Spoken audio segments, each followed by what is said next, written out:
예배 앞에 나아가겠습니다. 전능하사 천지를 만드신 하나님 아버지를 내가 믿사오며 그 외아들 우리 주 예수 그리스도를 믿사오니 이는 성령으로 잉태하사 동정녀 마리아에게 나시고 본디오 빌라도에게 고난을 받으사 십자가에 못 박혀 죽으시고 장사한 지 사흘 만에 죽은 자 가운데서 다시 살아나시며 하늘에 오르사 전능하신 하나님 우편에 앉아 계시다가 저희로서 산자와 죽은 자를 심판하러 오시리라. 성령을 믿사오며 거룩한 공예와 성도가 서로 교통하는 것과 죄를 사하여 주시는 것과 몸이 다시 사는 것과 영원히 사는 것을 믿사옵나이다. 아멘. 할렐루야. 예. 우리 사랑하시는 주님 앞에 우리 박수로 영광을 올려드리며 나갑니다.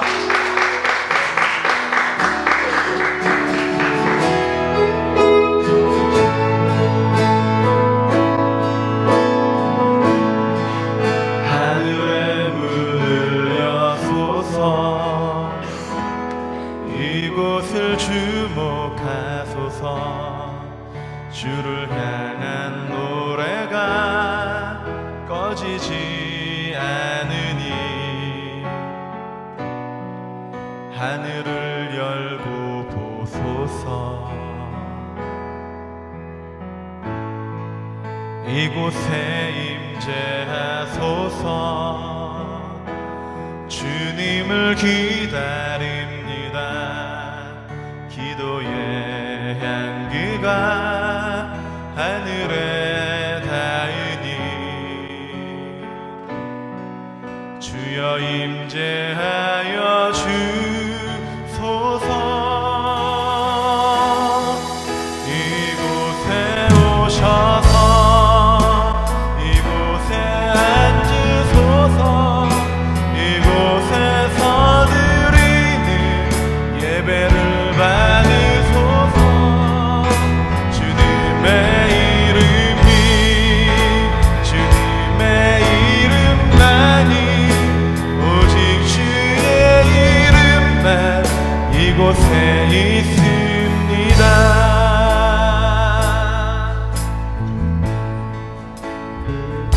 하늘의 문을 여소서 하늘의 문을 여소서 이곳을 주목하소서.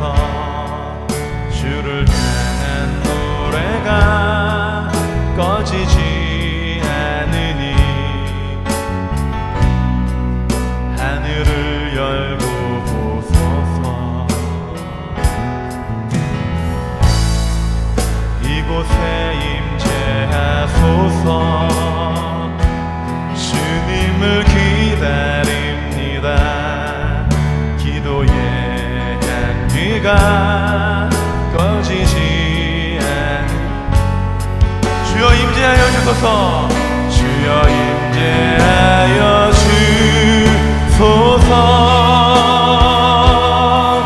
이곳에 오셔서 이곳에 앉으소서.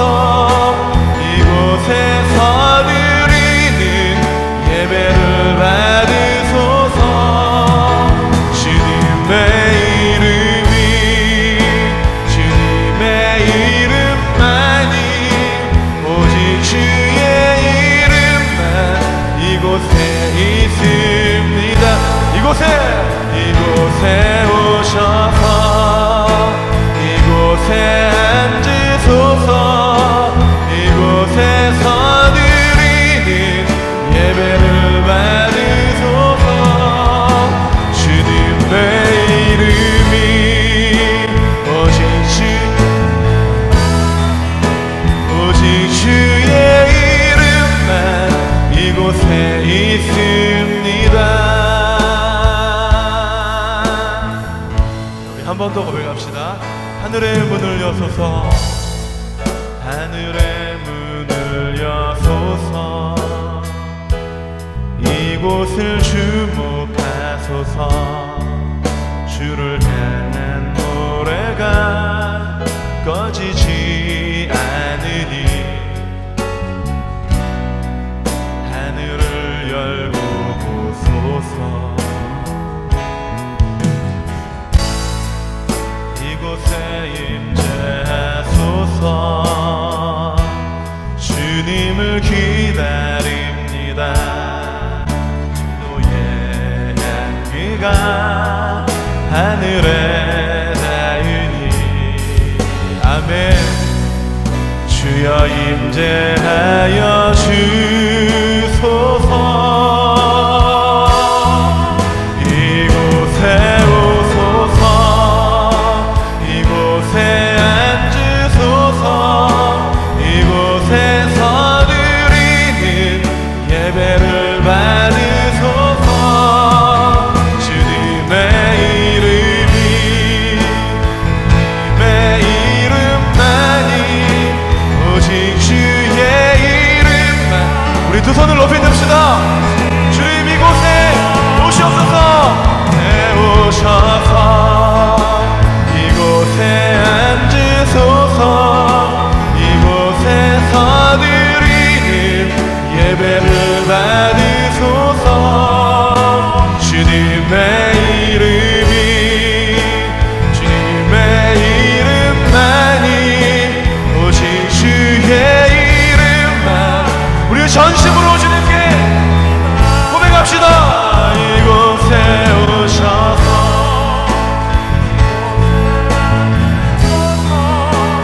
이곳에서 드리는 예배를 받으소서. 주님의 이름이 주님의 이름만이 오직 주의 이름만 이곳에 있습니다. 이곳에 오셔서 이곳에 앉으소서. 이곳에서 드리는 예배를 받은 주님의 이름이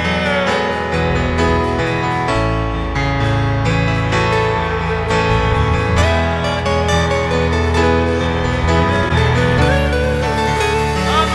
주님 이곳에 오셔서 이곳에 오셔서 이곳에 앉으소서. 이곳에서 드리는 예배를 받으소서. 주님의 이름이 주님의 이름만이 오직 주의 이름만. 우리 전심으로 주님 앞에 고백합시다. 주님 오소서.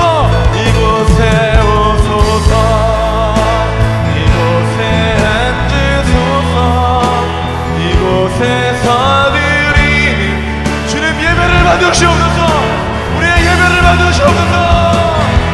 주님 주님의 이름만이 오직 주의 이름만 이곳에 있으. 한 번 더. 이곳에 오소서. 이곳에 앉으소서. 이곳에서 드리는 예배를 받으소서.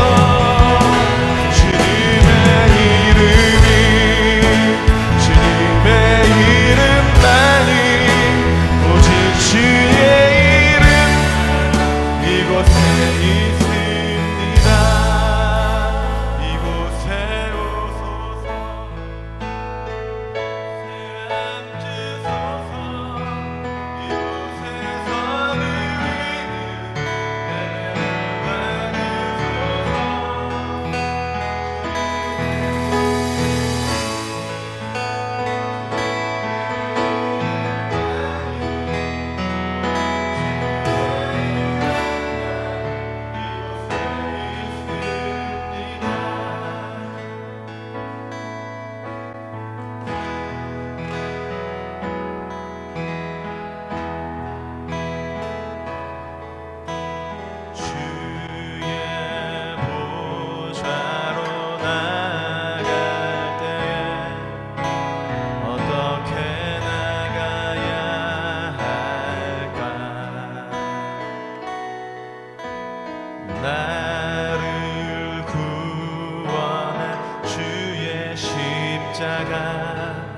그것을 믿으며 가네.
완전하신 사랑 힘입어 예배하리라.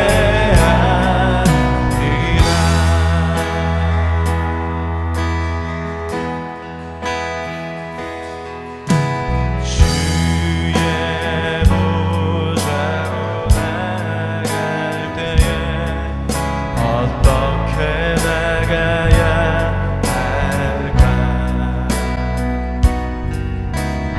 나를 구원한 주의 십자가 그것을 믿으며 가네. 우리 여러분의 목소리로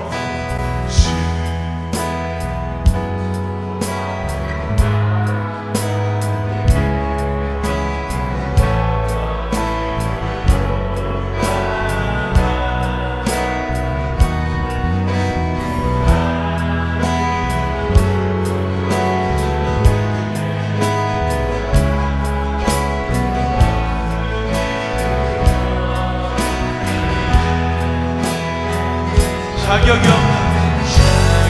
없는 내 힘이 아니 오직 예수님의 보혈로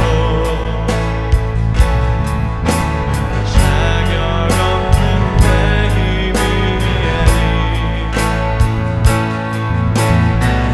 오직 예수님의 보혈로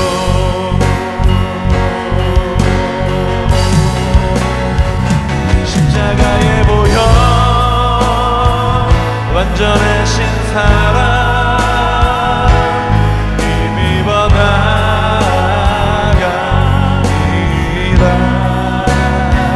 십자가의 보혈 완전하신 사랑 힘입어 예배한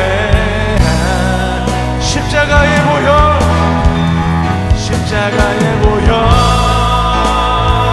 완전하신 사랑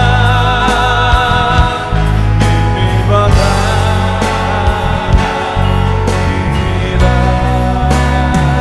십자가의 보혈 완전하신 사랑 힘입어 우리 손을 높이 듭시다. 우리 그 십자가 의지하며 나아갑시다. 십자가의 보혈 완전하신 사랑 힘입어 나가리라.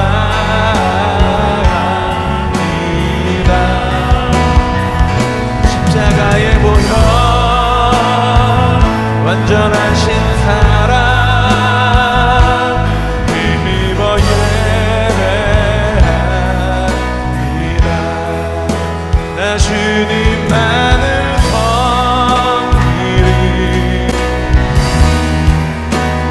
헛된 마음 버리고 성령이여 내 영혼 충만하게 하소서. 충만하게 하소서. 주님 앞에 내 생명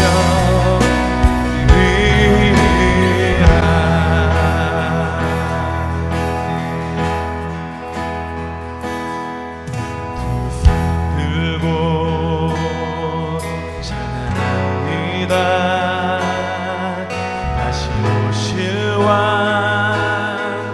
여호와께 주만이 나를 다스리네. 두 손 들고 찬양합니다.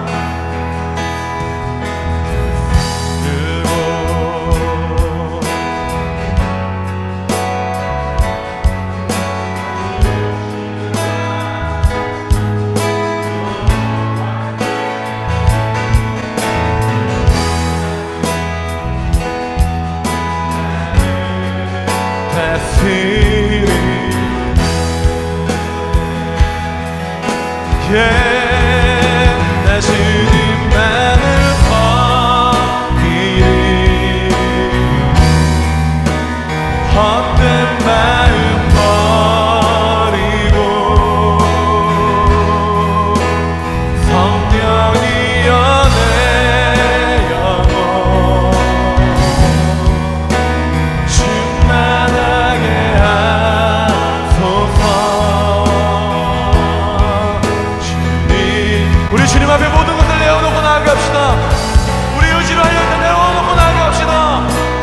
뜻이 아니었던 건 내어놓고 나아갑시다. 어떤 것들을 내어놓고 나아갑시다.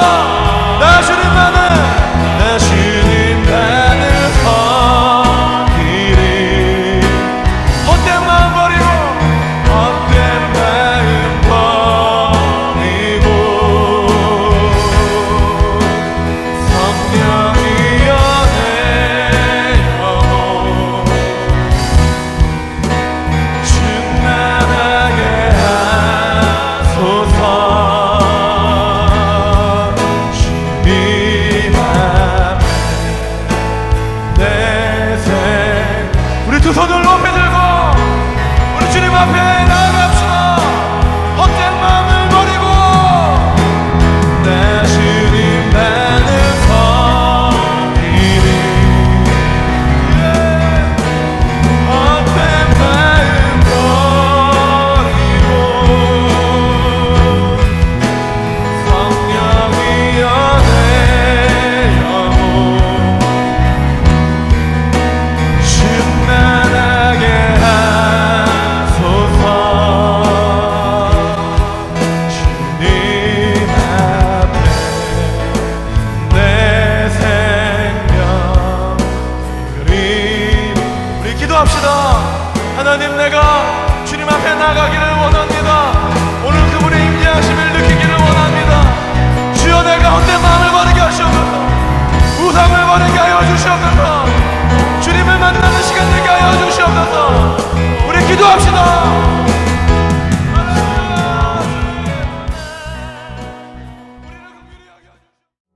사랑이 많으신 하나님 아버지, 오늘을 허락하시고 모여 예배하시게 하신 은혜에 감사드립니다. 지난 한 주 동안 세상 가운데서 지치고 쓰러지고 연약한 순간들이 있었음을 고백하며 이 시간 부족한 모습을 주님 앞에 내려놓습니다. 예수 그리스도의 십자가의 보혈로 우리의 죄를 씻어주시고 하나님의 자녀된 삶을 살아갈 수 있도록 힘을 주시옵소서. 주님, 이토록 아름다운 공동체를 허락하심을 감사드립니다. 동탄 이름교회가 이 땅에 세워진 수많은 십자가 중에서도 하나님을 기쁘게 하는 사명 감당하는 교회 되길 간절히 소망합니다. 우리의 생각과 계획이 앞서는 교만의 죄를 짓게 아니하게 하시며 당신의 마음 알아 청종하는 우리들 되게 하시옵소서. 특별히 고난주간에 맞이하여 예수 그리스도의 십자가의 보혈을 묵상하며 나아가는 한 주 되길 바랍니다. 4월 4일에는 교회가 설립 예배가 있습니다. 우리 안에 새롭게 일하시는 그리스도의 은혜를 기대하며 나아갑니다. 주님의 핏값으로 그 큰 사랑으로 세워주신 동탄 이름교회를 기뻐하시고 영광 받으시옵소서. 우리의 예배를 받으시고 이 시간 목사님을 통해 선포하시는 하나님의 그 말씀의 그 음성을 듣길 원합니다. 말씀 가운데 소생하는 우리의 심령 되게 하시며 이 예배의 모든 순서를 그리스도께 맡겨드리며 예수 그리스도의 이름으로 기도드립니다. 할렐루야. 예. 광고하겠습니다.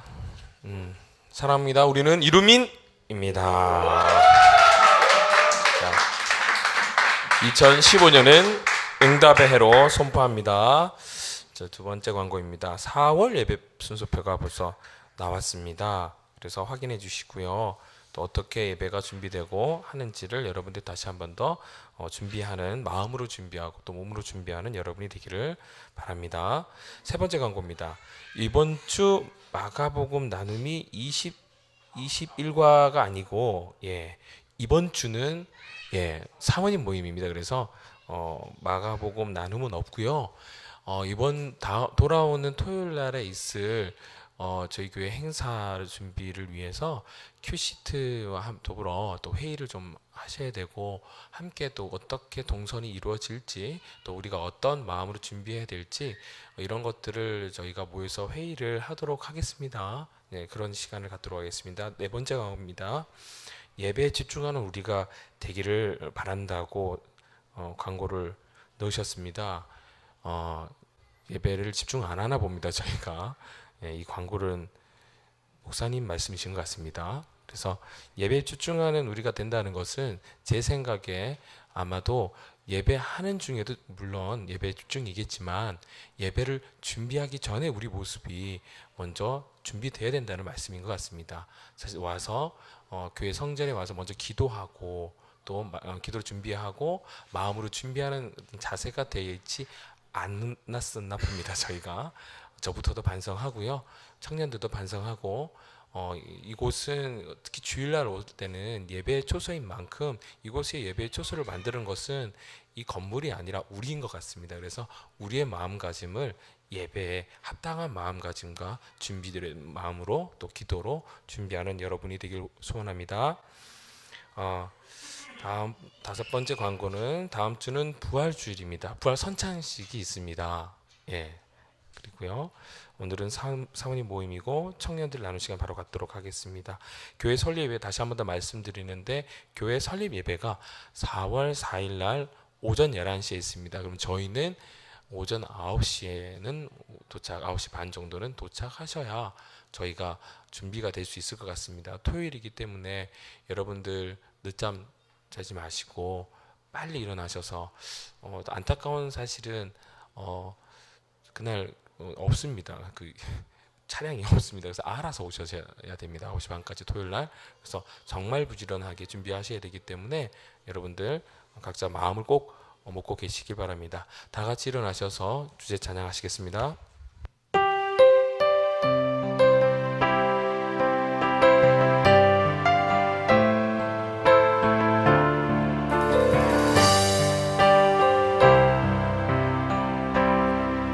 우리에겐 소원이 하나 있네. 주님 다시 오실 그날까지 우리 가슴에 새긴 주의 십자가 사랑 나의 교회를 사랑케 하네. 주의 교회를 향한 우리 마음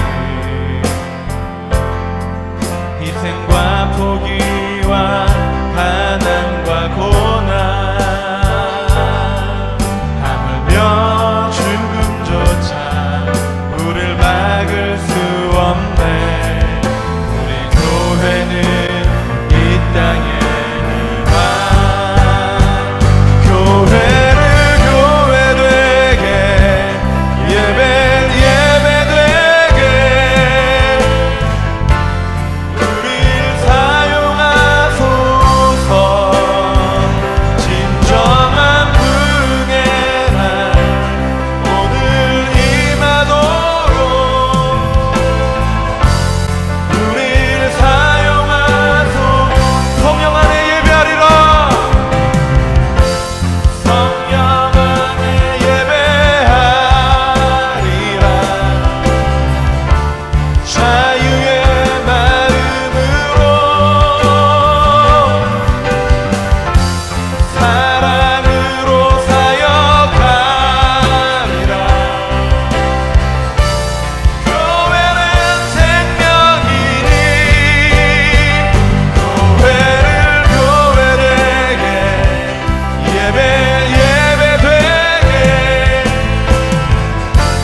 우리를 사용하소서.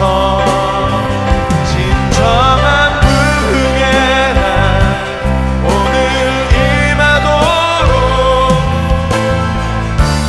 우리를 사용하소서. 아버지 하나님, 늘 주님의 은혜와 사랑 가운데 거하면서 오늘 우리들의 삶이 더욱더 주님 앞에 나아가기를 간절히 바라고 원합니다.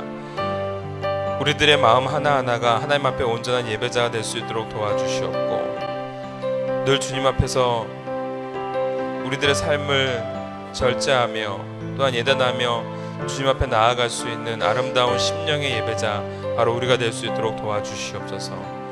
좌로나 우로나 치우침 없이 주님의 진리의 말씀 가운데 세워져 나가는 한 사람 한 사람 우리 동탄 이름교인들이 되어지길 원합니다.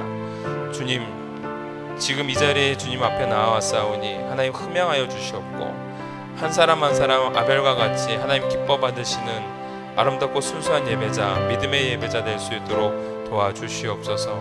드린 예물 하나님의 나라와 또 하나님의 사람을 세워가는 데 귀하게 사용되어지기를 원하고 우리가 우리 주머니 안에 남아있음을 드리는 것이 아니라 우리들이 늘 주님 앞에 감사함으로 드릴 수 있는 예물이 되게 하여 주시옵소서. 오늘 예배 주님께서 흠양하시고 기뻐 받으실 줄 믿사오며 예수님의 이름으로 기도하옵나이다. 아멘.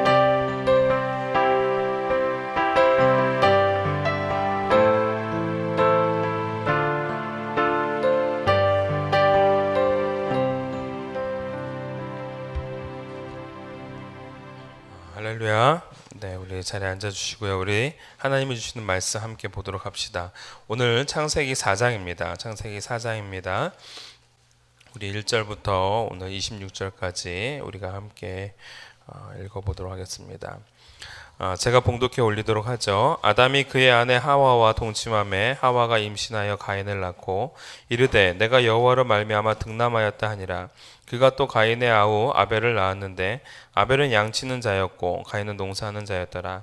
세월이 지난 후에 가인은 땅의 수산으로 제물을 삼아 여호와께 드렸고 아벨은 자기도 양의 첫 새끼와 그 기름으로 드렸더니 여호와께서 아벨과 그의 제물을 받으셨으나 가인과 그의 제물은 받지 아니하신지라.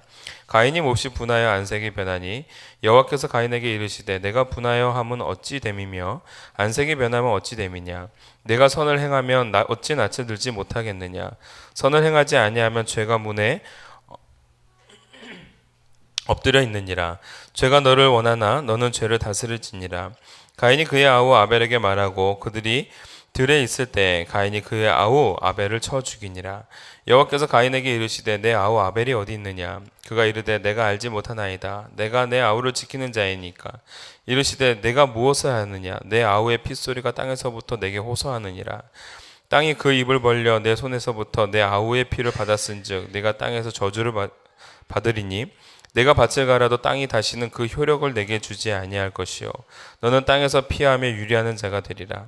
가인이 여호와께 아뢰되 내 죄벌이 지기가 너무 무거우니이다. 주께서 오늘 이 지면에서 나를 쫓아내시온즉 내가 주의 낯을 배우지 못하리니 내가 땅에서 피하며 유리하는 자가 될지라. 물은 나를 만나는 자마다 나를 죽이겠나이다.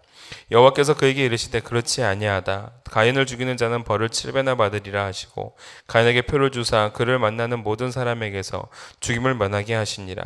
가인이 여호와 앞을 떠나서 에덴 동쪽 노 땅에 거주하더니 아내와 동침함에 그가 임신하여 에녹을 낳은지라. 가인이 성을 쌓고 그의 아들의 이름으로 성을 이름하여 에녹이라 하니라. 에녹이 이랏을 낳고 이랏은 무야엘을 낳고 무야엘은 무드사엘을 낳고 무드사엘은 라멕을 낳았더라. 라멕의 두 아내를 맞이하였으니 하나의 이름은 아다요 하나의 이름은 실라였더라. 아다는 야발을 낳으니 그는 장막에 거주하며 가축을 치는 자의 조상이 되었고 그의 아우의 이름은 유발이니 그는 수금과 퉁소를 잡는 모든 자의 조상이 되었으며 실라는 두발가인을 낳았으니 그는 구리와 쇠로 여러 가지 기구를 만드는 자요 두발가인의 누이는 나아마였더라. 라멕이 아내들에게 이르되 아다와 실라여 내 목소리를 들으라. 라멕의 아내들이여 내 말을 들으라. 나의 상처로 말미암아 내가 사람을 죽였고 나의 상함으로 말미암아 소년을 죽였도다. 가인을 위하여는 벌이 7배일진데 라멕을 위하여는 벌이 77배이리로다 하였더라.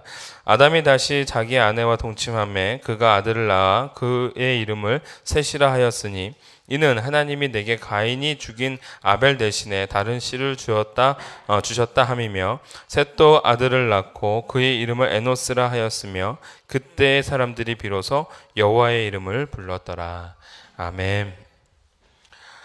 오늘 창세기 4장 오늘 1절부터 26절까지의 말씀을 통해 죄가 더해지는 세상이라는 제목으로 우리 함께 은혜를 나누어 보도록 하겠습니다. 우리가 좀 예배 들어가기에 앞서서 좀 우리의 마음들이 좀 예배에 집중했으면 좋겠다라는 광고를 넣습니다. 예배에 집중한다라는 것은 단순하게 이 자리에 오는 것을 사모하고 이 예배의 시간들을 잘 지켜내는 것 이것만이 아닙니다. 우리들이 삶을 살아가는 그 과정 속에서 하나님 앞에 집중되어지는 삶을 좀 갖자라는 겁니다.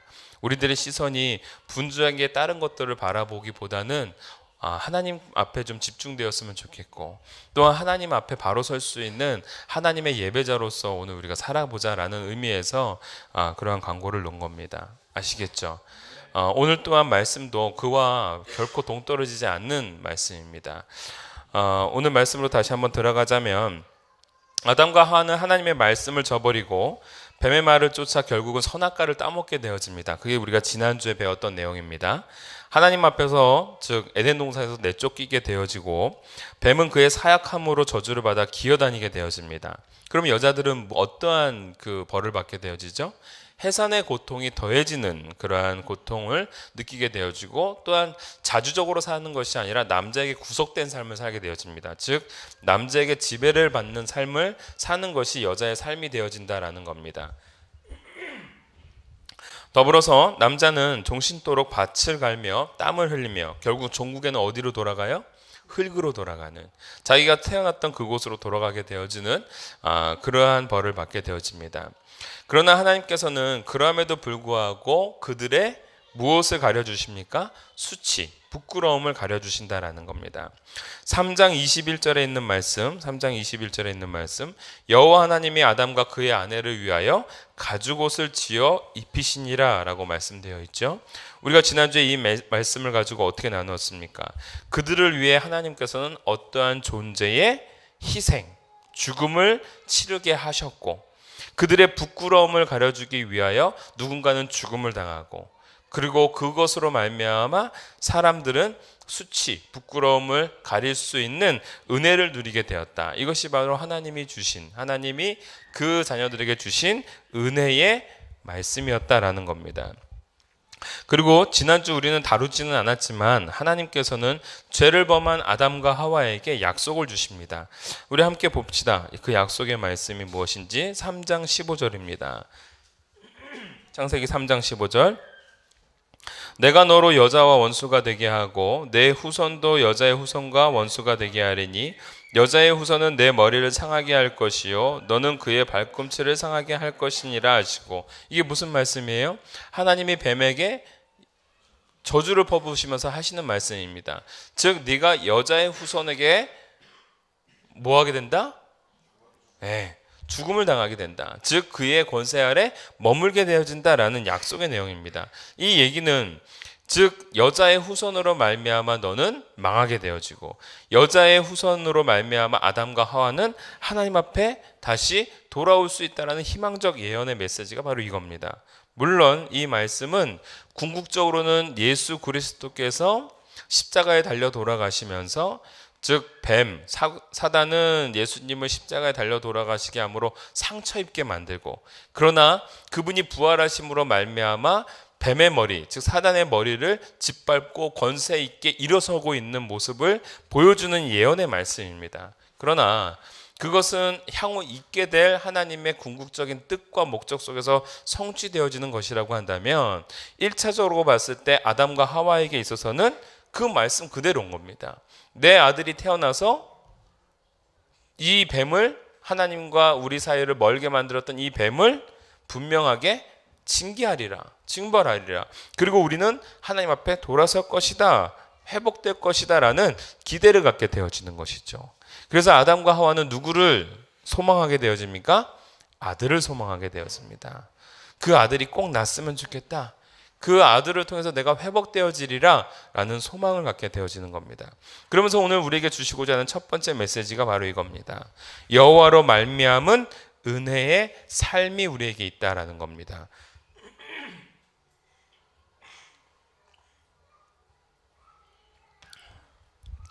죄를 범하고 에덴을 쫓겨났던 아담과 하와, 이제는 더 이상 하나님 안에서 살 수 없는 존재가 되어집니다. 죽음을 향해 달려나가는 인생이 되었다라는 의미인 것이죠. 그들은 하나님의 영광 안에 살았던, 그리고 그 감격 속에 살았던 경험이 있는 사람들입니다. 여러분들 보세요. 아담과 하와는 하나님과 대면하고 살았기 때문에 그 하나님의 영광 속에 거하는 것이 얼마나 기쁘고 즐거운지를 너무나도 잘 알고 있던 겁니다. 하나님 앞에 돌아가고 싶어요? 안 돌아가고 싶어요? 돌아가고 싶은 겁니다. 하나님의 그 은혜의 자리, 그리고 그 풍요로운 에덴의 땅을 향하여 나아가고 싶은 것이 아담과 하와의 소망이었다라는 겁니다. 그런데 아들이 낳게 되어집니다. 그 아들의 이름이 무엇입니까? 가인인 것이죠. 하나님과 나 사이에 회복시켜줄 아들이, 즉 원수를 물리쳐줄 그 대상이 나또다 라고 선포하는 것이죠. 얼마나 좋습니까? 얼마나 감격스럽습니까? 그래서 그의 이름을 무엇이라고 지었다고요? 가인, 얻었다라는 뜻의 이름의 아들을 주셨다라는 겁니다. 여러분, 그런데 오늘 참 재밌는 표현이 있습니다. 그들이 4장 1절에 보니까 내가 여호와로 말미암아 득남하였다 하니라 라고 되어 있어요.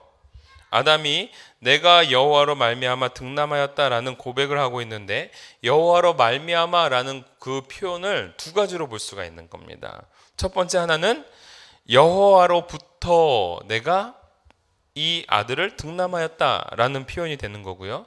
또 하나는 여호와의 도우심으로 내가 얻었다라는 표현이 될 수 있는 겁니다. 자, 잘 생각해 보세요.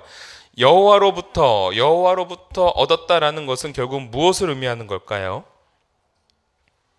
여호와로부터 내가 얻었다. 여호와로부터 내가 이 아들을 얻었다라는 것. 무슨 의미일까요? 이 생명이 누구로부터 왔다? 하나님으로부터 왔다. 하나님의 전적인 은혜 속에서 우리에게 이 회복되어 주게 하실 하나님의 놀라운 계획하심이 우리 가운데 성취되어졌다라는 것입니다. 다시 말하자면 하나님이 직접 행해 주시고 계시는, 아담과 하와와 함께하고 계심을 고백하는 내용인 겁니다. 자, 두 번째로 여호와의 도우심으로 얻었다라는 표현은 또한 어떠한 표현일까요? 여러분, 아마도 이 아담과 하와는 이 가인을 낳으면서 무엇을 경험했을까요? 엄청난 해산의 고통, 즉 두려움을 경험했을 것이다라는 겁니다. 최대의 고통, 지금까지 맛보지 못했던 고통을 아담과 하와는 경험하게 되는 겁니다. 특히 하와는 해산의 고통이 더해지리라 하나님께서 분명히 말씀하셨죠. 해산의 고통이 더해지기 때문에 그 해산의 고통 가운데서 무엇을 떠올리게 될까요? 자신의 죄를 떠올리게 되는 겁니다. 근데 여러분, 이 해산의 고통이 더해지면 여자들은 뭐 할 수밖에 없어요? 소리 지를 수밖에 없고 살려달라고 합니다. 살려달라고. 제 경험에 의해서도 우리 아내가 저한테 살려달라고 그랬어요. 여보, 나 좀 살려줘. 애를 낳으면서. 애가 좀 크긴 컸죠. 소은이가 나면서 살려달라고. 근데 여러분, 제가 아무것도 할 수가 없습니다. 좀만 힘내. 아마 아담과 하와도 마찬가지였던 것 같습니다. 분명히 마찬가지였을 것입니다. 처음 아이를 낳아보는 것이고 그 두려움과, 물론 생명이 태어나는 것은 그 다음 얘기입니다. 두려움 가운데 자신의 몸 안에 무슨 이상한 현상이 일어나는데 엄청난 고통이 따르는 거죠. 아마도 아담의 머리끄댕이를 잡았을지도 모릅니다. 그러면서 살려달라고 외쳤을 겁니다. 그런데 중요한 건 아담은 아무것도 할 수가 없는 겁니다. 그러면서 무슨 생각이 들어요? 애가 태어난다는 기쁨보다는 죽을 수도 있다는 두려움, 공포, 그리고 이것이 우리가 지었던 죄의 대가구나라는 그러한 가운데서 하나님 앞에 나아가겠죠. 여러분, 나중에도 우리가 아브라함과 이삭에 대해서도 공부하겠지만 아브라함이 이삭의 이름을 뭐로 지었다고요? 이삭으로 지었다고. 무슨 뜻이에요? 웃음, 비웃음. 어떤 것을 웃었습니까? 하나님이 너에게서 아들이 낳을 것이다 라는 그 메시지를 듣고 아브라함과 그 사라가 웃었어요. 비웃었어요. 어떻게 내가 지금 나이가 다 100세가 됐는데 어떻게 아들을 낳으리요? 그리고 그 사라 하는 말이 뭡니까? 우리 남편은 이미 다 몸이 죽었고 자기의 몸도 죽었거늘. 즉 뭐예요? 생명이 끊겨진 겁니다. 이미 경수가 끊겨진 겁니다. 생리가 안 되는 겁니다. 그런 가운데 내가 어떻게 아들을 낳으리요? 하나님을 비웃었습니다.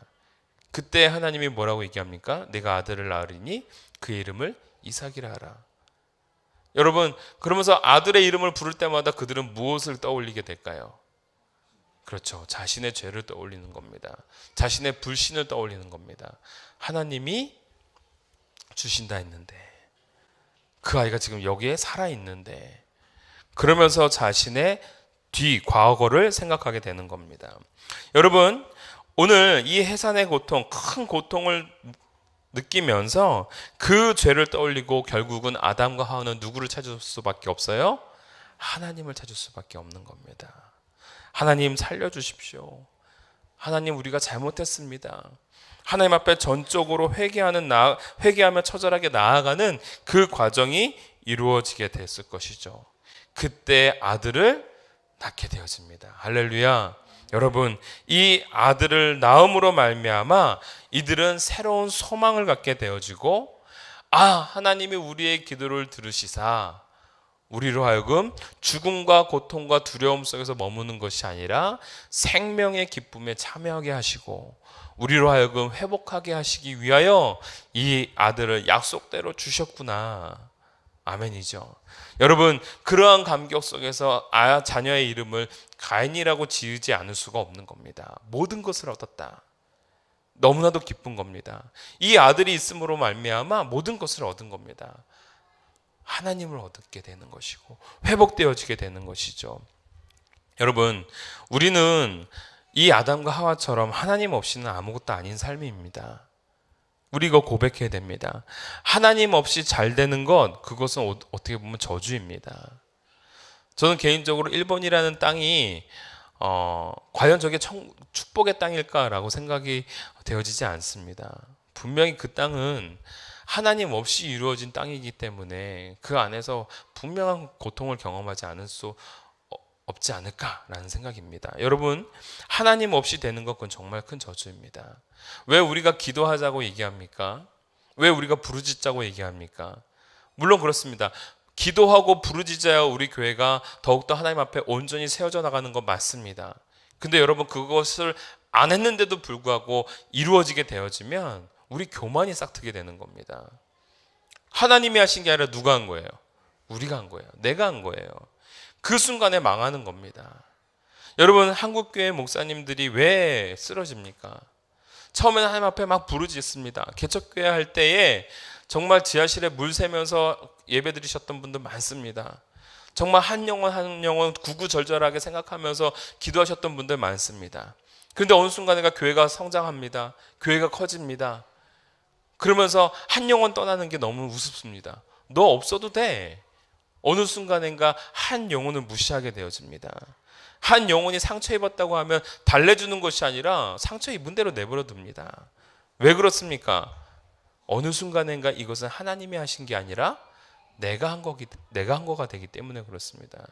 교만에 빠지는 겁니다. 여러분, 왜 우리가 기도하고 나아가야 됩니까? 하나님이 하셨다라는 것을 우리가 보기 위함인 것이고, 더 나아가서 하나님 앞에서 성취되어져 나가는 모든 과정 속에 겸손하기 위함입니다. 오늘 저와 여러분들이 그러한 마음 가운데 하나님 앞에 나아가기를 바랍니다. 더 나아가서 우리가 안 되는 것 바라보는 것이 아니라, 보십시오. 오늘 아담과 하와는 죽음의 고비, 두려움의 고비를 넘어갑니다. 하나님께서 해놓으셨습니다. 가인이 잉태되었습니다. 이제 소망을 꿈꿉니다. 그러면서 감사하지 않을 수가 없는 거죠. 여러분, 참으로 놀라운 것은 하나님이 약속해 주신 것들이 우리 가운데 성취되어진다는 겁니다. 물론 그 과정들이 고통스럽고, 물론 그 과정들이 안타깝고 두려움 가운데 있고 죽음과 같은 그러한 처절한 몸부림이 우리 가운데 있지만, 여러분, 중요한 것, 그러한 가운데 하나님께서는 계속해서 성취시켜 나가신다라는 거예요. 할렐루야. 여러분, 감사해야 됩니다. 여러분, 이것이 바로 우리에게 큰 능력입니다. 감사해야 합니다. 아멘이죠. 하나님 앞에 감사하십시오. 저는 너무나도 요즘에 감사한 내용들이 너무 많습니다. 일거수일투족 다 감사합니다. 우리 청년들 하나하나 떠올리면서 기도할 때마다 감격스럽습니다. 새벽 기도 때마다 거의 1시간이 여러분들 중보하면서 시간이 다 갑니다. 그리고 월요일 날은 늘 빼먹지 않고, 월요일 날 첫 시간은 최전사님부터 시작해가지고 그 맨 마지막에 우리 현이까지 이르기까지 애들 다 이름 놓고선 다 기도합니다. 1시간이요? 후딱 지나갑니다. 후딱 지나갑니다. 현이까지 가기도 전에 1시간이 넘어서 노래가 끝날 때도, 음악이 끝날 때도 많습니다. 여러분, 하나하나 기도해 나가면서 감격스러운 건 너무 놀랐습니다. 1시간이 중보하면, 한 사람 한 사람을 중보하면서 시간이 다 지나갈 수 있다는 것. 여러분, 개척교회 목사가 꿈꿀 수 없는 내용입니다. 자기 기도하고 와이프 기도하고 자녀 기도하면 끝나는 게 개척교회 목사입니다. 더 이상 누구를 중보할 수가 없어요. 근데 중보할 수 있는 사람들의 명단이 있다라는 것. 여러분 지금 이제 우리 그 명단이요 이제 3장째로 이제 접어들게 됩니다. 이제 누가 한 명이 또 들어오면 딱 3장째로 접어들게 됩니다. 여러분 감사한 내용입니다. 참 모든 과정들이 하나님께서 이루어 주시는 것이 너무나도 많다라는 거예요. 우리가 그 감사함을 놓쳐서도 안 되고 그 만족을 상실해서도 안 된다라는 겁니다.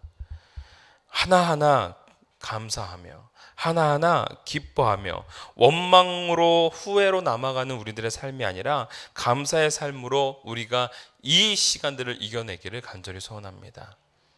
감사하죠? 네. 내가 이렇게 생겨도 감사한 겁니다. 네. 하나님께서 이걸 통해서 역사해 주시는 것들이 많기 때문에 그렇습니다. 저는 용준이가 저기 앉아 있는 것도 감사해요. 상상할 수 없는 일 아닙니까? 할렐루야. 용준이가 어저께 저녁 때 토요일날 와가지고 저거 자막을 막 쳤어요. 저 사실은 좀 되게 위태위태해요. 자막 안 넘어갈 때마다 저게 지금 모르는구나. 근데 또 자막이 잘 넘어갈 때마다 잘하고 있구나라는 생각이 들어요. 모든 부분이 우리 교회 가운데서도 큰 은혜요 감격으로 자리 잡고 있음을, 또한 열매로 맺혀지고 있음을 우리가 믿고 확신하면서 또 다른 소망을 기대할 수 있는 저와 여러분이 되어지길 원합니다. 두 번째로 오늘 우리에게 주시는 말씀은 받으시는 예배로 나를 드려라라는 겁니다. 받으시는 예배. 그렇다면 무슨 의미일까요? 받지 않는 예배가 있다라는 겁니다. 오늘 본문의 말씀 가운데 3절 한번 봅시다. 3절을 보면 세월이 지난 후에 가인은 땅의 소산으로 제물을 삼아 여호와께 드렸고 라고 되어 있습니다. 오늘 여기서 주목할 만한 그 구절이 세월이 지난 후에입니다. 세월이 지난 후에 얼마인지 가늠이 안 되죠. 사실은요. 세월이 지났다. 얼마만큼 지났는지 가늠이 안 됩니다. 그런데 우리가 한 가지 예상해 볼 수 있는 건 있습니다. 여러분 하루살이에게 있어서 세월이 지났다라는 것은 기껏해야 얼마일까요? 하루죠. 정말 그 전 인생을 살았다 하더라도 하루고 좀 긴 시간이라고 잡으면 2시간, 3시간 이렇게 되겠죠. 한 해살이를 살고 있는 자들에게, 한 해살이를 살고 있는 존재들에게, 보통 곤충들이겠죠. 이 존재들에게는 있어서 세월이 지난 후에는 얼마나 될까요? 몇 달 정도 되겠죠. 그렇죠? 자, 다해살이 몇 년, 예를 들면 100년을 사는 존재라고 합시다. 100년을 사는 사람들에게 있어서 세월이 지난 후에는 얼마가 될까요? 그렇죠. 1년이 될 수도 있고 2년이 될 수도 있지만 보통 5년, 10년 이런 단위가 좀 커지게 되는 것이죠. 자, 오늘 이 본문의 배경을 살고 있는 사람들은 몇 세를 사는 사람이에요? 네, 거의 1000세 가까이 사는 사람입니다. 1000살 가까이 사는 사람들에게 있어서 세월이 지난 후에는 얼마나 될까요? 아무튼 우리가 상상할 수 없는 시간에 오랜 시간이 지났을 것이다 라는 겁니다. 그게 추측할 수 있는 겁니다. 그렇다고 보았을 때 세월이 오랜 시간이 지난 후에 그제서야 뭐 한 거예요? 가인과 아벨이 제사를 드린 거예요. 그럼 그전에는 없었다라는 겁니다. 오랜 시간 동안 제사가 없었고 하나님과의 교제함이 없었다라는 것을 증명해 주고 있는 겁니다. 그렇지만 그럼에도 불구하고 오늘 가인의 방식대로 자기가 농사를 지었던 것을 가지고 하나님께 제사를 드리고, 아벨은 자신이 키웠던 양의 무리 속에서 양을 잡아다가 예배를 드렸습니다. 보통 이 본문에 대해서 전통적인 견해는 이렇습니다. 가인의 제사는 가인의 방식대로 하나님께 나아갔던 것이고, 아벨은 아벨의 방식대로 하나님께 나아갔지만 하나님이 원하셨던 방식은 아벨의 방식이었을 것이다. 왜냐하면 하나님은 피의 제사를 드리는 것을 원하시니까. 이게 보통 우리가 배워왔던 성경의 해석입니다. 이건 맞다 틀리다 말할 수 없습니다. 이건 맞을 수도 있고 또 어떻게 보면은 좀 다를 수도 있는 것이지 틀린 것은 아닙니다. 그런데 여러분, 사실 우리 삶에 있어서 우리는 자주 하나님을 섬기고 믿음에 있어서 우리 방식대로 나아가는 경우가 얼마나 많습니까? 그렇다면 우리는 모든 것들이 다 잘못됐느냐?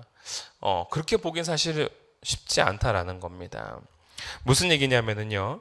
오늘 이 본문의 말씀들은 방식에 따른 의미도 있겠지만 그 방식을 초월하여 하나님이 원하시는 의미가 있었을 것이다 라는 겁니다. 그거에 대한 해답을 히브리서 11장 4절에서 이렇게 얘기합니다.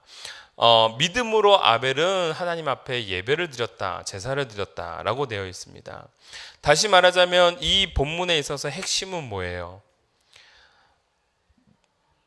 곡식으로 제물을 드렸느냐, 양으로 제물을 드렸느냐라는 어떠한 제사의 형식에 따른 것이 아니라 핵심은 믿음으로 드렸느냐라는 겁니다. 이 믿음이라는 것은 어떻게 해서 생기게 될까요?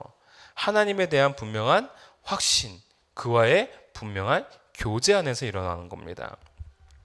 자, 다시 말하자면 오늘 예배에 있어서 가장 중요한 내용은 저는 이렇게 보는 겁니다. 관계성입니다. 관계성. 친밀도, 다시 말해서 친밀도라고 말할 수 있는 거죠. 하나님과 얼마나 나의 삶 속에서 집중하고 살았느냐, 내가 매일매일의 삶 속에서 어떠한 삶을 살았느냐. 하나님은 전혀 상관없이 내 맘대로 살다가 주일날 딱 와가지고 하나님 죄인이 왔습니다, 이렇게 사는 것이 과연 그것이 올바른 인생이고 그것이 바로 올바른 예배겠느냐라고 했을 때 그렇지 않다라는 겁니다. 우리가 지난주에 영상을 보았습니다. 예수님이 두 사람에 대해서 얘기하고 있죠. 하나는 바리새인, 하나는 세리. 그 세리를 얘기하면서 그 세리에 대한 마음을 읽어내시죠. 그렇다면 그 얘기는 뭘까요? 그의 기도를 들으신 것뿐만이 아니라 마태는 비록 자기의 직업을 세리로서 일을 하고 있지만은 늘 하나님 앞에 뭐 하고 있는 거예요? 죄인으로서 나아가고 있는 겁니다. 그리고 늘 이것을 탄원하고 있는 겁니다. 주여, 나는 죄인으로서이다. 나의 죄를 용서하여 주시옵소서. 당신의 그 멀시를, 당신의 그 자비를 지금 나에게 주시옵소서. 그 고백 아닙니까? 예수님이 등장하자마자 영화 속에서 정말 이 배우가 너무 연기를 잘했습니다. 예수를 딱 보자마자 눈시울이 붉어집니다. 이미 울 수 있는 준비가 된 겁니다. 예수님을 보자마자 그의 마음이 동하기 시작합니다. 저는 사실 예수님을 보자마자 왜 저런 반응을 보일까? 여러분, 마태는 얼마나 그 순간을 기다렸을까요? 그분을 만나는 순간을 얼마나 기다렸을까요?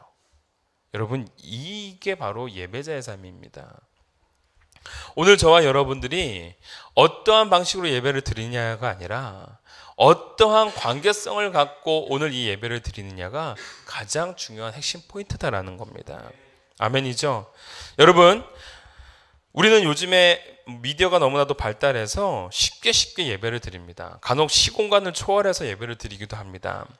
그것이 잘못됐다고 말하는 것이 아닙니다. 어떻게 해서든지 그 예배의 자리를 사모하는 마음으로 그러한 모습을 보이는 건 너무나도 좋다라는 겁니다. 그러나 간혹 우리들의 편의를 위하여 또는 나의 게으름을 대체하기 위하여 주님의 자리를 만나는 그 순간을 그런 식으로 오용하지 않았으면 좋겠다라는 겁니다. 예배 현장, 이건 굉장히 중요한 겁니다. 우리 친구들은 문화생활들을 얼마나 했는지 모르지만 제가 처음에 TV로 영화를 보다가 제가 중학교 때 처음으로 극장에 가서 영화를 봤습니다.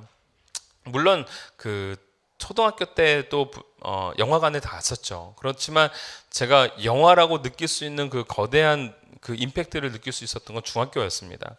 영화관에서 영화를 보니까 너무 다른 거예요. 사운드 빵빵하죠. 그 쿵쿵 울림이 막 심장을 울려주죠. 마치 내가 그 속에 빠져드는 것 같죠. 그러다가 제가 어느 날 영화가 아닌 연극을 봤습니다. 저는 이 앞에 있고 그 무대 앞에 있고 무대에서 연극하시는 분들이 막 연기를 하는 거예요. 그분의 땀, 그분의 숨소리 다 듣고 느끼는 거예요. 감격이 달라요, 여러분. 이게 연극이구나. 와, 감동이 막 몰려오는 거예요. 그 배우가 앞에서 바로 2, 3m 앞에서 웁니다. 근데 나도 같이 울어요. 빠져드는 거죠. 현장성입니다. 여러분, 뮤지컬은 더하죠. 멋진 음악과 그 배우들의 땀과 이런 것들을 현장에서 보는 겁니다. 막 너무너무 놀랐습니다. 근데 그거를 미디어로 옮겨 놓으면 과연 그만의 감동이 있을까요? 그렇지 않습니다. 물론 감동이 있지만은 그 현장에서 느낄 수 있는 감동을 느낄 수 없습니다. 여러분 다시 따라해 봅시다. 예배는 현장이다. 여러분 예배는 현장입니다. 그 자리에서 주님을 만나는 거, 이거 굉장히 중요한 겁니다. 그리고 그 가운데에서 내가 하나님 앞에 그러한 삶으로 살아가는 것이 더더욱 중요하다라는 겁니다. 예배의 중요한 내용은 바로 관계성 친밀도다라고 얘기했습니다. 당시의 고대 근동지방의 사람들은요, 자신이 믿고 있는 신들에게 제사를 어마어마하게 드렸습니다. 막 드렸습니다. 근데 왜 드릴까요, 제사를? 여러분 그리스 신화를 보면은 그 내용이 너무나도 잘 나타났습니다. 사람들이 신들에게 제사를 드리는 이유가 신을 달래주기 위함입니다. 적절한 표현입니다. 신을 달래주고 신을 컨트롤하기 위함인 겁니다. 여러분 어느 순간인가 하나님 앞에 예배를 드리는 사람들이 그렇게 돼가고 있는 거예요. 예배를 통해서 내가 하나님 앞에 나아가는 것이 아니라 하나님께서 나에게 복을 주실 수밖에 없도록 자꾸 뭔가 컨트롤하려고 하는, 여러분 이러한 예배는 올바른 예배가 아닙니다. 지금 이 순간 똑같은 이 시간에 수많은 교회에서 다 동일하게 예배를 드립니다. 근데 여러분 저는 오늘 이 예배가 분명히 다르다고 생각합니다. 저는 이 예배를 하나님 기뻐하실 거라고 믿습니다. 여러분 이것은 저의 고집이나 아집이 아닙니다. 그러한 확신입니다. 오늘 주님 앞에 늘 묵상하면서 살아갔던 우리들의 삶입니다. 그렇다면 오늘 예배만큼은 하나님이 기뻐하시는 예배가 될 줄 믿습니다. 여러분들 이사야서 1장 11절부터 13절에 있는 말씀을 함께 좀 보도록 합시다. 띄워주시면 더 좋을 것 같아요. 이사야서 1장 11절부터 13절에 있는 말씀입니다. 제가 읽어드리도록 하겠습니다. 여호와께서 11절입니다. 1장 11절 여호와께서 말씀하시되 너희의 무수한 재물이 내게 무엇이 유익하뇨? 나는 순양의 번제와 살찐 짐승의 기름에 배불렀고 나는 숫송아지와 어린 양이나 숫 염소의 피를 기뻐하지 아니하노라. 너희가 내 앞에 보이러 오니 이것을 누가 너희에게 요구하였느냐? 내 마당만 밟을 뿐이니라. 헛된 재물을 다시 가져오지 말라. 분향은 내가 가증히 여기는 바요. 월삭과 안식일과 대회로 모이는 것도 그러하니 성회와 아울러 악을 행하는 것을 내가 견디지 못하겠노라. 누구의 말씀입니까? 여호와 하나님의 말씀입니다.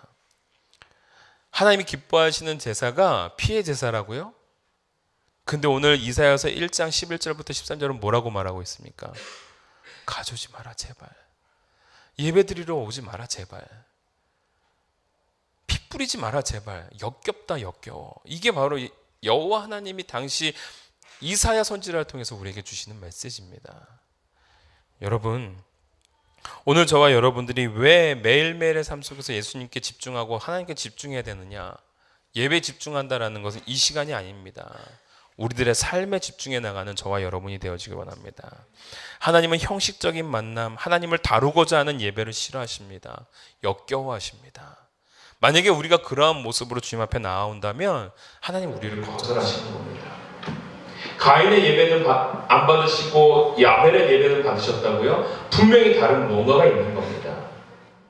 아벨은 하나님 없이는 살 수 없는 존재로서 다 하나님 앞에 나아가는 것이고 가인은 하나님 없이도 살 수 있는 존재로 하나님 앞에 나아가는 겁니다. 드린 재물의 문제가 아니다라는 겁니다. 늘 성경에서도 말하고 있습니다. 드린 재물의 문제가 아니고 신약에 가서는 드린 액수의 문제도 아님을 말해주고 있습니다. 예수님이 말씀하시지 않습니까? 저 가부의 2렙돈 그것을 하나님이 기뻐하신다.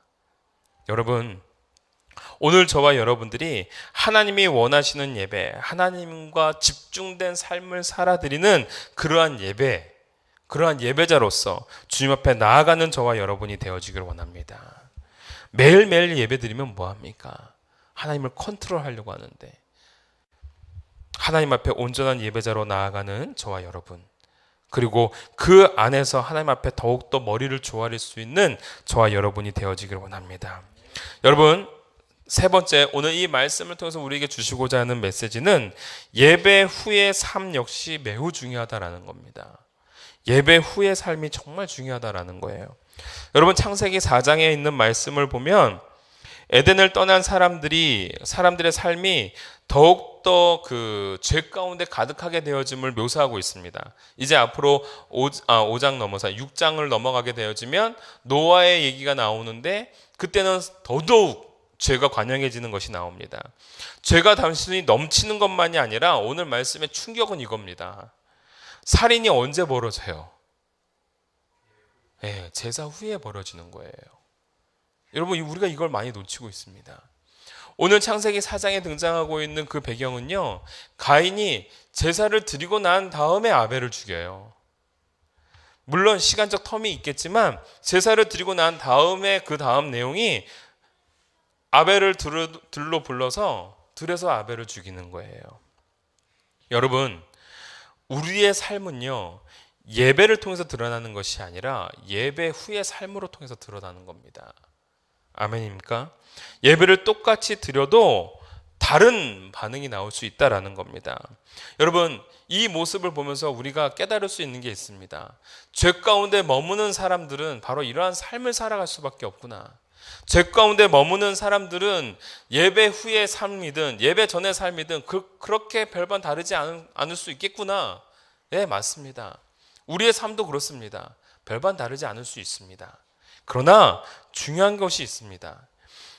우리는 별반 다르지 않다 하더라도 우리는 늘 어떻게 해야 됩니까? 주님 앞에 나아가야 되는 것이고요. 더 중요한 것은 제8요일의 삶을 온전히 살아가는 게 정말 중요하다라는 겁니다. 그러한 결단이 있어야 된다라는 겁니다.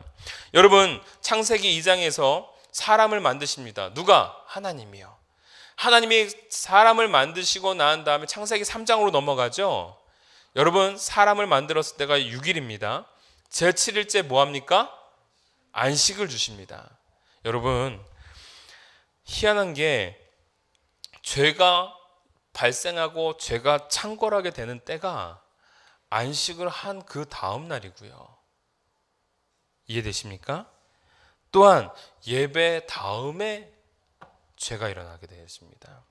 아담은 안식 후 제8요일에 범죄를 하게 되어지고 오늘 그의 아들 가인은 예배 후에 범죄하게 되어집니다. 죄의 역사가 흐르고 있음을 보여주고 있습니다. 그러나 그것이 바로 우리들의 삶일 수밖에 없지만 그러하기에 더더욱 우리는 뭐 해야 되는 거예요?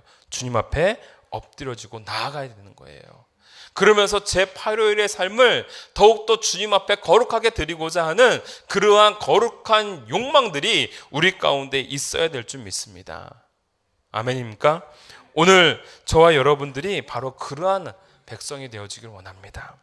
인생의 끝이라 여기고 있고 기회의 마지막이라고 여기고 있는 그 순간에서도 주님 앞에 나아가야 될 줄 믿습니다. 오늘 창세기 4장 15절에 있는 말씀 한번 띄워주시겠습니까?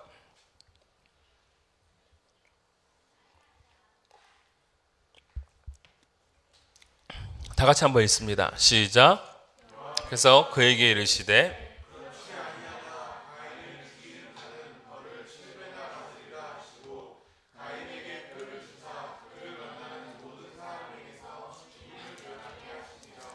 아멘. 여러분, 오늘 이 가인이라는 사람이 큰 범죄를 저질렀습니다. 그 아버지와는 다른 모습을 보입니다. 아버지는 죄를 짓고 아담은 죄를 짓고 나무 뒤에 숨었는데요. 오히려 가인은 뻔뻔합니다. 거짓말을 합니다. 오히려 하나님 앞에 대항합니다. 그러한 가인이지만 오늘 하나님은 어떻게 하십니까? 끝까지 그에게 자비를 잃지 않습니다. 긍휼을 잃지 않습니다. 이분이 바로 우리가 믿는 하나님이십니다. 우리가 인생의 끝이라고 여기고 있는 그 순간에도 우리가 주님 앞에 돌아가고자 하면 주님 받아주시는 것이고요. 기회의 마지막이라고 생각하고 있는 그곳에서 주님 앞에 나아가면 주님은 그것을 받아주시는 겁니다. 여러분, 오늘 우리가 결단 찬양을 하기를 원하는데요. 땅 끝에서 주님 앞에 나간다 하더라도 하나님 그걸 기뻐 받으신다라는 겁니다. 여러분, 인생의 땅 끝은 어디입니까? 내 땅 끝은 어디입니까? 어디에 우리나라의 땅끝은 어디예요? 제주도? 해남 저 끝인가요? 여러분, 그럼 여러분들의 인생의 땅끝은 어디입니까? 하나님과 극히 멀어졌을 때, 내가 죄 가운데 머물러 있을 때, 내가 그 죄로 신음하고 있을 때, 또는 내 인생에서 하나님이 안 계신 것처럼 느끼고 있을 때, 극심한 고통과 고난 중에 허덕이고 있을 때, 알 수 없는 두려움 가운데 사로잡히고 있을 때 우리는 땅끝을 경험하게 되어집니다. 그러나 그 땅끝에서 망망한 바다를 바라보는 것이 아니라 그 땅끝에서 주님을 바라보고 나아가는 저와 여러분이 되어지길 원합니다. 그 땅끝에서 우리는 하나님을 찾아야 될 줄 믿습니다.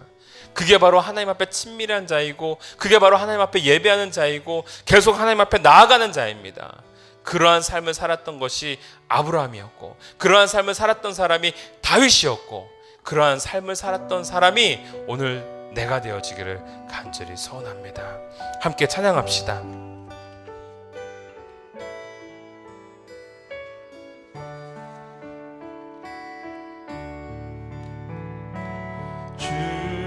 주께서 주신 동산에 땀 흘리며 씨를 뿌리며 내 모든 삶을 드리리. 어떠한 주님이요? 날 사랑하시는 내 주님께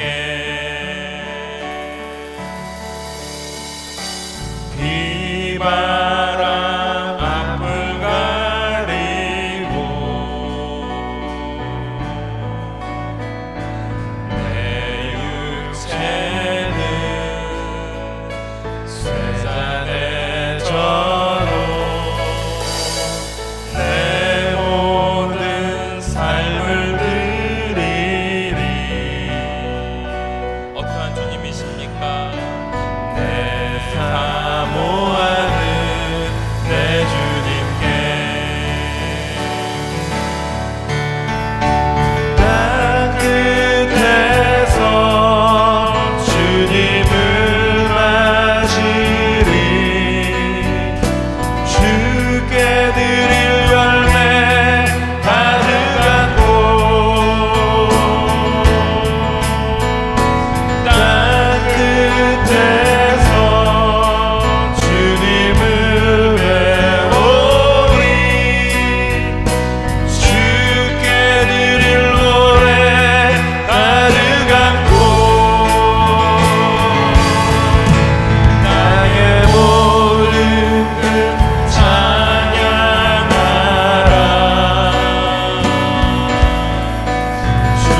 하나님이 받으시고 천국 이르시소서. 아멘. 제가 기도하고 마치도록 하겠습니다. 아버지 하나님 감사합니다.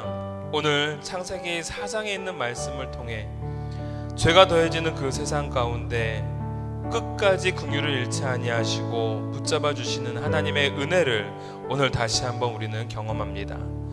아버지 하나님, 오늘 우리가 주님 앞에 나아가고자 할 때에 어떠한 마음의 가짐을 가지고 나아가야 될 줄을 오늘 배웠습니다.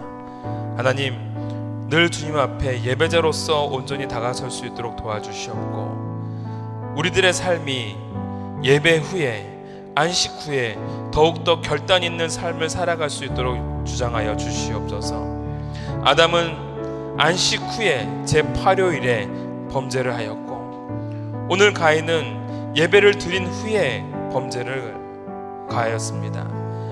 아버지, 오늘 우리들의 삶이 또한 이들과 별반 다르지 않음을 우리는 고백합니다. 그러나 주님, 제8요일에 그리고 예배를 드린 후에 더욱더 주님 앞에 민감하게 반응하고 또한 온전한 예배자로서 주님을 집중하며 살아갈 수 있는 저희들의 삶이 될 수 있도록 도와주시옵소서. 그리하여 인생의 끝이라 여기고 있고 두려움이 나를 엄습하고 있을 때에 기회의 마지막으로 여기고 있는 우리들의 삶의 땅끝에서 다시 한번 주님을 찾아갈 수 있는 우리들의 결단이 있게 하여 주시옵소서. 끝까지 긍휼을 잃지 아니하시는 그 주님, 그 가인을 향하여서도 끝까지 하나님의 보호하심이 놓치고 있지 아니하고 있음을 말씀해 주셨던 그 주님, 오늘 우리가 그 주님을 향하여 나가기를 원합니다. 우리를 붙잡아 주시고 우리를 희망하여 주시사 우리가 하나님 앞에 온전히 드림바 되어지는 예배자요, 또한 하나님 앞에 온전히 세워져서 나갈 수 있는 자녀들이 되게 하여 주시옵소서. 아버지 하나님, 오늘 말씀 하나하나를 묵상해 나가면서 우리가 어떠한 인생을 살아가야 될지를 다시 한번 고백합니다. 똑같은 예배, 똑같은 시간, 똑같이 주님을 향하여 찬양하지만 오늘 이 예배만큼은 주님께서 흠양하시는 나의 예배가 되게 하여 주시옵고, 나를 흠양하시는 하나님의 복된 그러한 제사가 되게 하여 주시옵소서. 주님을 향하여 역겨움을 나타내는 제사드리지 않기를 바랍니다. 주님이 기뻐하시지 아니하는 그러한 인생을 살아나가는 우리들이 되지 않기를 바랍니다. 하나님, 우리 한 사람 한 사람 주장하여 주시옵고 하나님 앞에 복된 삶으로서 나아갈 수 있도록 역사하여 주시옵소서. 오늘 이 자리에 있는 모든 자녀들 하나님 앞에서 그러한 자녀 되어지기를 원합니다. 그러한 열매 가득한, 그러한 노래 가득한 땅끝에 서 있는 한 사람 되어지기를 원합니다. 하나님, 우리들의 찬양, 우리들의 예배를 흠양하여 주시옵소서. 감사드리며 예수님의 이름으로 기도하옵나이다. 아멘. 지금은 우리 주 예수 그리스도의 은혜와 극진하신 아버지의 사랑과 성령님의 감화감동 역사하심이 자신의 삶의 땅끝에서 주님을 찾고 찾으며 나아가기를 소원하는 하나님 앞에 온전한 예배자인 모든 우리 무리들을 위해, 그리고 그 은혜 속에서 거하기를 소원하고 결단하는 우리 자녀들 위해, 그리고 함께 예배를 동참하고 있는 모든 성도들 위해 지금으로부터 영원토록 함께 계실지어다. 아멘.